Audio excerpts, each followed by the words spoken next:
நான் ஒரு முறை உட்லண்ட்ஸ் தியேட்டரில் ஒரு ஃபைட் ஒன்று இது மாதிரி தான், ஏதோ ஒரு படத்து பேர் மறந்து போச்சு. போயிருந்தப்போ 2வது மாடியிலேருந்து கண்ணாடி இதை உடைச்சிட்டு ஒருத்தர் குதிக்கணும்.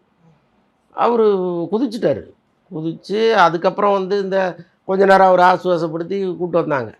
அப்போ நான் கேட்டேன், "சார் எவ்வளோ சார் இதுக்கு கொடுப்பாங்க?" அப்படின்னேன். "சார் வழக்கமாக இந்த மாதிரி ஃபைட்டர்களுக்குன்னு ஒரு சம்பளம் இருக்குது.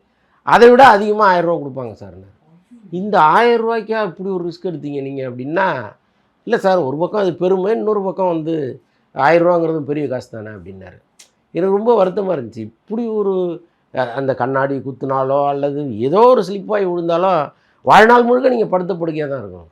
அப்படி இருக்கும்போது எப்படி இப்படிலாம் ரிஸ்க் எடுக்கிறாங்கன்னு ரொம்ப வருத்தமாக இருந்துச்சு. இன்றைக்கி உயிரே போயிருச்சு ஒருத்தருக்கு. இப்படி ஒரு காட்சி நீங்கள் படத்தில் யோசிக்கலாம். நிறைய இந்த மாதிரி காட்சிகள்லாம் எல்லா படத்துலையும் எடுக்கிறாங்க. இன்றைக்கி வளர்ந்துட்டோமே, ரொம்ப தூரம் வளர்ந்து டெக்னாலஜியில் முன்னணியில் நிற்கிறோம். இப்போ அழகாக இந்த மாதிரி ஒரு காட்சி நீங்கள் சிஜியில் பண்ண முடியாதா என்ன? எதுக்கு இப்படி ஒன்று எடுக்கணும்னு புரியல.